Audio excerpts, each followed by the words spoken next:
Hey, Valerie. Yeah. How do you like working at Cubano Express? I mean, it's cool. It's been really chill. Yeah? I really liked Gary. I'm sad to see him go, but Oh, yeah. Gary? Yeah, I love Gary, the old Yeah. supervisor. Yeah. He was You know, chill. every day Gary was here, the plantains, oh my gosh, we're on par. You know, I hope like the new supervisor doesn't come along and, you know, add all this crap to the plantains. And, Yeah. And I hope he's caramel like, sauce. the We don't need same. that. Yeah, he Yeah. has like the same demeanor and stuff. Well, I love chill. cooking here. You know, Yeah. it's like my passion. Well, I'm glad you like it. Yeah, You know, but I hope the new it manager. is like closing duties, so I know you're. Yeah, cleaning the stable. Yeah. So yeah. I Don't would forget say- the Windex and stuff. Like, Okay. you know what's good? Like pine sol. Okay. Yeah. Um, Anyways, don't make sure this doesn't burn. Yeah, yeah. I'm gonna be right back. I'm gonna like put up the chairs. You know, Yeah, because it's go closing do time. that. Yeah. Yeah. Go. Yeah. Take Cool. care Yeah. of that. Yeah. Okay. Closing time. One last call for alcohol. So finish your whiskey or beer. All right. It's closing time, baby. Time to close. Whoa, stop. What are you doing? I'm putting up the chairs, man. It's closing time. You're putting up the chairs the wrong way. This is not the proper way of using standards. I mean, who are you, man? My name's Mike. I'm the supervisor. And what you're doing here is wrong. Well, maybe I've been doing this for 6 months, man. You hate those, so I don't know what you're talking about. Unfortunately, you've been doing this wrong for 6 months. The right way you're supposed to be doing this is this way. If you keep on doing it this way, we're going to get written out.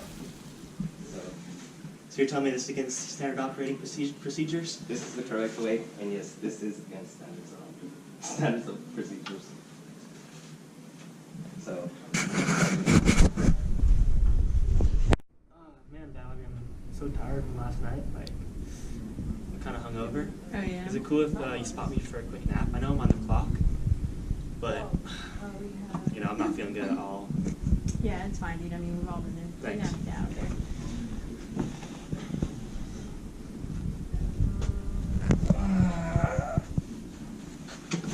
Ow! Oh man, are you okay? Man, I'm not tired anymore. No? Frick.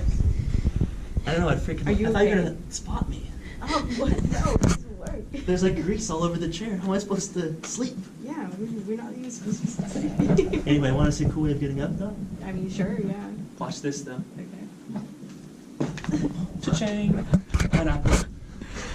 Will all employees please make their way to the meeting room? Oh, I guess we gotta do something, huh? Yeah. Good thing I just woke up. Yeah. Cool. Yes, ma'am.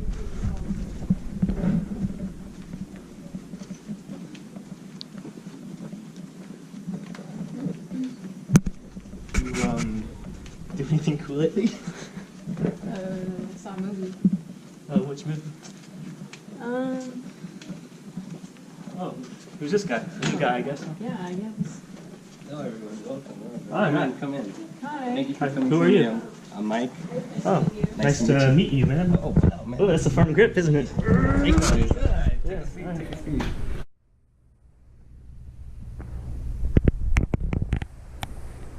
Alright, welcome everyone. Please have a seat. We're gonna start the meeting. Are these all toys for us? Feel free to grab some. Yeah. Do you want one? I'm good. I just took one. Alright, cool. So let's just First start question. out. Sorry to interrupt you. Oh, it's fine. Valerie and I both love Gary, and he was very near and dear to our heart. He was like an uncle to us. We're just wondering if we'll ever come back. Unfortunately, Gary's not going to come back, and I'm actually going to be his replacement, and I hope I can live up to the same precedent he set up. But to introduce myself, my name is Emiliano, aka Mike, and I'm just going to be going over a quick presentation of some of the changes we're going to be making. The biggest one being standards of procedures. So I know you guys love Gary and everything, but unfortunately he did bring in some issues to the company. Biggest one that was that he wouldn't enforce standards of procedures. Well, I know he had like a relationship with one of the employees, and she was like only 17, but in Europe it's legal, so I don't really understand why he had to be let go. Pretty much that reason that you brought up is the reason that you're gonna let go. So, but one thing I did observe from yesterday was that you were putting the chairs with the leg down on the table. That's what Gary always taught me, and that's kind of the way that I thought we were supposed to do Yeah. things. That's how we learned it. Yeah. And that's part of the reason why he's being let go, because he was being too lenient on enforcing the steps and procedures. And I'm just gonna go over the biggest issue we had at this restaurant, which was that people will put the chairs with the leg down, and the correct way is to make sure the chairs go leg up. So how do you? I've never done it that way. How Yeah, do you can do you that? demonstrate Yeah. that for I us? could definitely demonstrate that for you guys. Unfortunately, these chairs might not be the best chairs to demonstrate that, but to give you guys an example, you just turn it on the chair like this, and just place it on the table like that. Okay, and why do we do that instead of? Wait, let go of it though. Okay, cool. I was just making sure it was falling.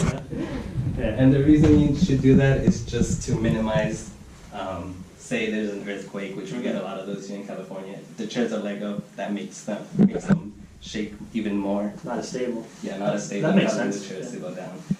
So that's pretty much the main point, and the reason for this meeting is just to hone in the fact that the chairs need to be with the legs up.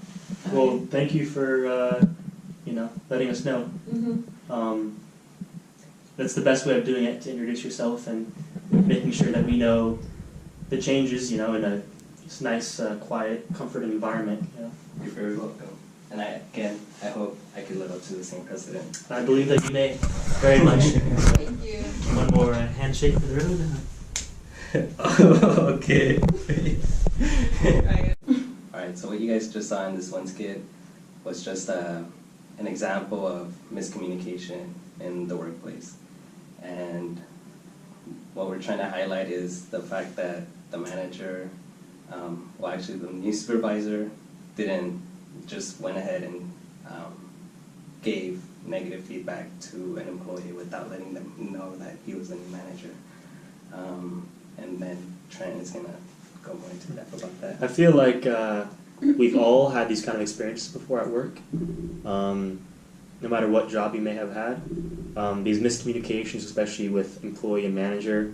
A lot of people see employees and managers as, separate beings, like one's superior, one's inferior. But in reality, what the manager we interviewed preached and what we believe is that it really takes teamwork and relationships to really build a strong company, so that everyone's efficient. And now Valerie will. Yeah, just to also relate back to what you guys are both saying is that communication is important because in the incorrect version or the improper version that we demonstrated through our skit is that it creates conflict and that it already leads to kind of like this combative relationship between the employee and supervisor if there's a lack of communication. But if say the supervisor in the second skit or the proper version, he introduces himself and says, okay, this is how we're going to run things in a easygoing manner, and says I'm the new boss, introduces himself, we can see that there's there's an easier flow to things. He's kind of lays out a blueprint, this is how it's going to be, and this is who I am, and it just sets up that relationship. Both methods work, obviously. Like me, the employee, eventually I learned that the tables or the chairs must be stacked on the table a certain way and not the other way. However, the first way, the wrong way to go about it, really, they're both right ways, but when you kind of confront an employee and kind of chastise him or her in front of the other peers or other coworkers, that's going to make them feel almost defensive, especially if it's something that he believes is the right thing to do. So that's why it's always better to have a really formal discussion, a personal discussion, like what was displayed in our second, the correct way of doing things, which makes everyone feel comfortable and at home. And if there is disagreement, it can be handled in a calm, professional manner instead of out in the workplace where everyone can see that. Yeah. I think the biggest thing the employee said was that Larry or Gary was made you feel like an uncle. So I feel like the communication is key because you build those relationships, and you're not just attacked with your superior telling you what the right way is. So that's what we see in the second skit. He introduces himself, and kind of tries to make that connection. So like, as a leader, he has those bonds with his employees, and people are comfortable telling him what is wrong, and him being able to lead them and telling him what's good, an example. And Valerie and I were much more willing to meet Emiliano, aka Mike, or get to know him better and work with him if he when he approached us in a friendly manner, in like a meeting type environment. Whereas if he confronts you directly and the first thing he says to you is something negative and something that you're doing something wrong, it's against standard operating procedures, then you can be very defensive about it. So yeah, it's just the correct way to go about communicating.